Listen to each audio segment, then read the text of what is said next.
Philosophy ওয়ার্ডটা দুটো word থেকে এসছে, একটা ফিলোস আর একটা সোফিয়া। ফিলোস শব্দের অর্থ হচ্ছে লাভ, আর সোফিয়া শব্দের অর্থ হচ্ছে নলেজ।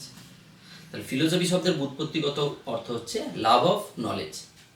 এই লাভ অফ নলেজ এটাকে বাংলায় করলে কি হবে? জ্ঞানের প্রতি অনুরাগ। তাহলে ফিলোসফি ওয়েস্টার্ন ফিলোসফিতে কি হচ্ছে যে ওরা ফিলোসফি বলতে কি বলছে যে জ্ঞানের প্রতি অনুরাগ, যত বেশি ওয়াইজ পার্সন, যে যত বেশি জ্ঞানী পার্সন তাকেই আমরা দার্শনিক বলবো।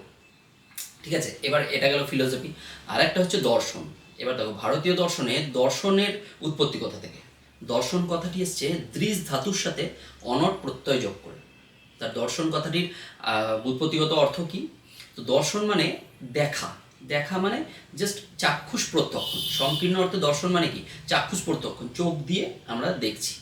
তাহলে চোখ দিয়ে এই যে দেখা, এটাই মনে রাখবে যে দর্শন চোখ দিয়ে দেখা, কিন্তু অ্যাকচুয়ালি ব্যাপক অর্থে কি বলছে? ব্যাপক অর্থে দর্শন মানে অন্তর্নিহিত সত্তাকে দেখা। তুমি যেটা দেখছো সেটা হচ্ছে তার অন্তর্নিহিত সত্তাকে দেখতে হবে, প্রকৃত সত্তাকে দেখতে হবে, প্রকৃত সত্যকে দেখা। তার দর্শন কথার অর্থ কি হচ্ছে? প্রকৃত সত্যকে দেখা।